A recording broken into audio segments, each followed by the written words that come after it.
Hello Cancer and Cancer Rising and Cancer Moon people. This is your weekly horoscope for the week starting October 17th, 2016.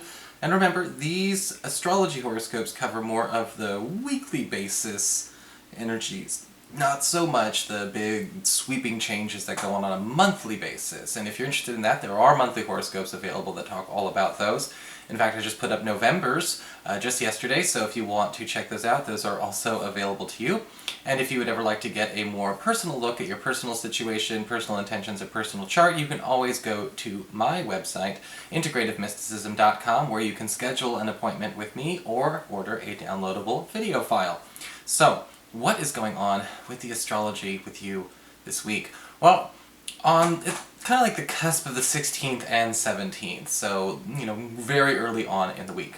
We have a full moon in Aries in your 10th house of career, conjunct Uranus retrograde. Now, Uranus retrograde is very interesting because Uranus goes retrograde about, a good half of the year, typically between August and December. And with Uranus retrograde, Uranus takes the random out of things, it takes the spontaneous out of things, it takes out the wake-up calls, the synchronicities, and it's all about just kind of like learning a lesson not to rely on the external, be it others or astrology or whatever, to do all the work for us. But with the full moon activating this Uranus retrograde in your career sector, we have an opportunity to seize on an old chance, something that we may have passed up earlier this year, or something that could have passed us up. This could be a new job opportunity, or maybe even a promotional opportunity, or something within the company that actually will yield lucrative results or promotional results for you.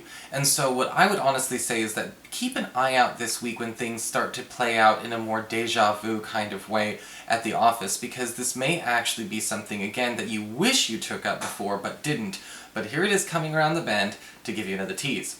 For later on in the week, on Thursday, we've got Mars and Pluto in a very, very tight conjunction in Capricorn, in your partnership sector. And this can get a little heated, okay, because with Mars and Pluto coming together, we can see a lot in the way of kind of like overkill. And so be careful if there are any kind of tense conversations between you and a close one-on-one relationship you have. It could be romantic, could just be with a best friend, a business partner, a housemate, anywhere, again, where the relationship is definitely close one-on-one and intertwined. Because with Mars and Pluto coming together, we may go too far in making our point, or we may repeat our point too many times. Again, we're talking about overkill. It's talking about a win that is too costly, and I would actually say that this could be like a costly win in an argument. We don't want to win the argument but damage a connection or a relationship for the sake of that win. And so this week, be very ginger, but also at the same time you can be honest. Just don't go for that overkill. Once you've made your point, we don't need to beat the dead horse, okay? For your spiritual advice, moving on to the cards, we do have the card of the Dreamer, which is very interesting because, again, we're talking about that deja vu kind of feel already with the astrology. And with the Dreamer card, it's kind of like getting a chance to test drive an ambition or test drive a goal, or maybe even test drive what we are trying to get done as far as a personal aspiration or an ambition. Because what happens with the Dreamer card is like, you get to get put in that driver's seat, and I feel like it's speaking to that opportunity to commit where we were afraid to commit before. Sort of actually getting to see what life would really be like if we took, again, whether it's that career opportunity we saw with the astrology with Aries, or even, more something more on the home front or more on the relationship front. This is a week where you have to understand where you're kind of getting a microcosm, sort of a sample of what could play out if we chose to commit there. For your Earth sector, when it comes to your work and finances, we do have the Two of Swords upright, and this card usually does talk about, I guess you could say, a bit of a stalemate, a bit of a freeze, not necessarily in a bad way, but with the Two of Swords, it can indicate a need for you to make sure that if you are hunting for a new job, you do actually understand that you have to make a commitment this week. You know, we don't want to procrastinate any long-term financial or professional commitments.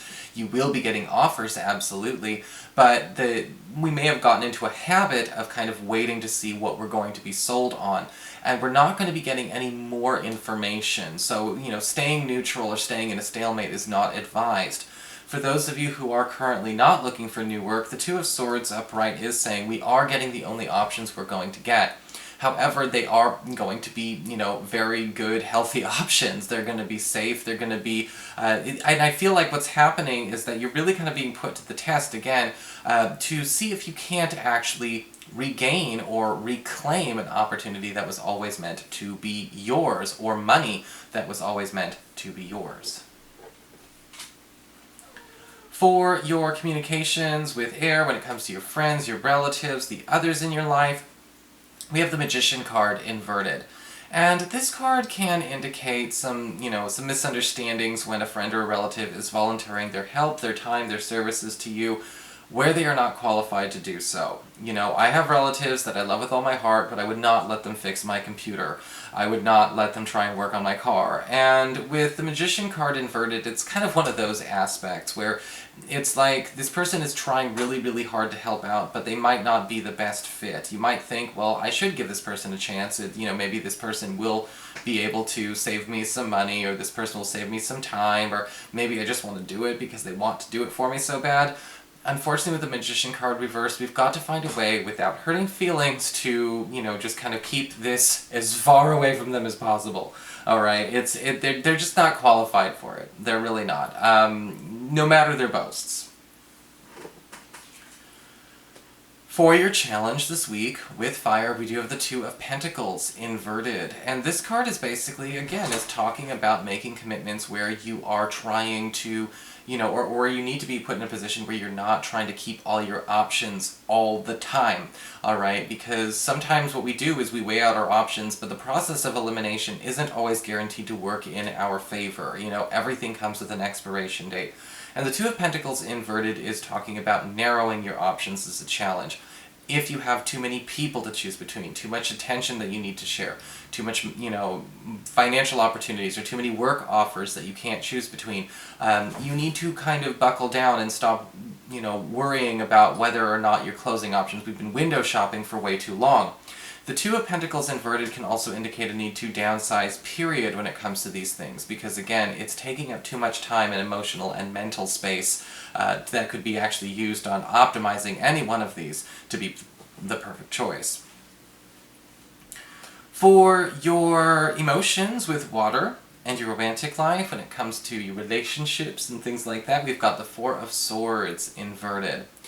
This card can indicate that you and your partner this week probably will need to be taking a little bit of space from each other, or you and your crush will need to take a little bit of space from each other. And the Four of Swords inverted just simply has to do with a very, you know, just a very healthy need for, again, one's own breathing room, to be able to stretch one's own arms without bumping into another person. And, you know, sometimes the Four of Swords are reversed. That's not really taken as a welcome message towards a relationship question, because, you know, you may find that, you know, somebody that you're dating or somebody that you're seeing might get insecure about that. When you say, you know, when we say, oh, you know, I just wanted to do my own thing or take some space, you know, some people kind of think, oh, from me, you hate me, or you hate the relationship, and it's like, no, God, why would you go there? No, it's not about that, but again, the Four of Swords inverted is talking a little bit about a need to pay attention to where, again, that space needs to be taken. You know, absence does make the heart grow fonder, and if we are kind of crowding or cramping each other's style, this is definitely the week to kind of, you know, take a little vacation from, you know, it doesn't mean it doesn't mean we're breaking up, it just means breathing room. So that is your forecast, Cancer. I hope you enjoyed it. If you did, please like, share, and subscribe. You know I appreciate it. And of course, if you'd like to get a session, you can always follow the links below or go to integrativemysticism.com.